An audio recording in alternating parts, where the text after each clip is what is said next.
Welcome back. We have continuing coverage on the attempted assassination of former President Donald Trump. Many questions still remain when it comes to what happened Saturday and how this will impact politics moving forward. Joining us now to talk about this is Kenneth Gray, a federal security expert at the University of New Haven and former FBI agent. Thank you so much for being here with us.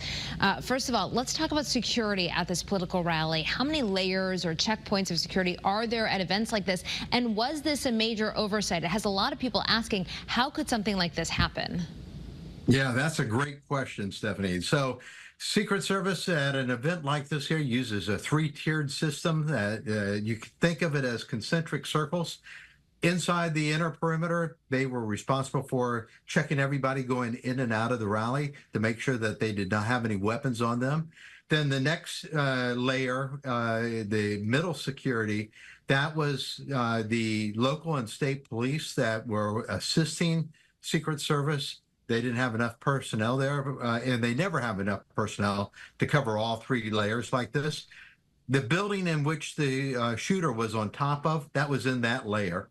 And then the far layer, the outer perimeter, that is also patrolled by state or local police.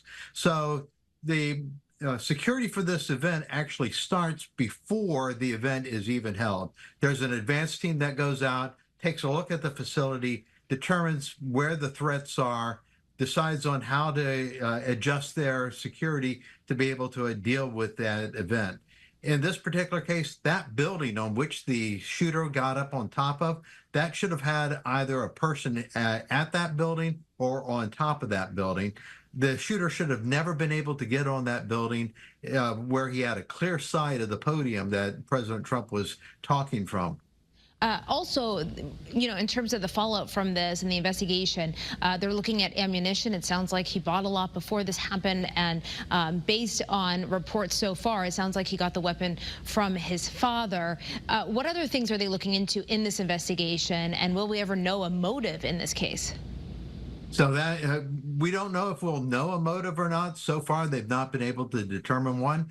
So this is a male, white, 20 years old, had graduated high school 2 years before, working at a nursing home and dietary as a dietary aide. He didn't seem to have any close friends.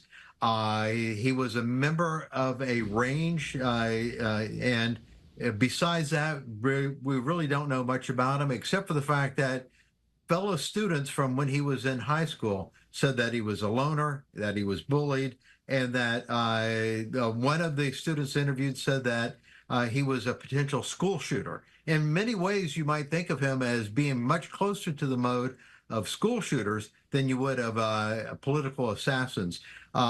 He does not display any ideology or political ideas that would make you think that he wanted to carry out an act like this. He's a big question mark. All right, and of course we will continue to ask those questions and, you know, have the very latest on this investigation as investigators try to answer those questions. Kenneth Gray, thank you so much. We appreciate your insight. He is a federal security expert at the University of New Haven and a former FBI agent. We appreciate your time today. Thank you.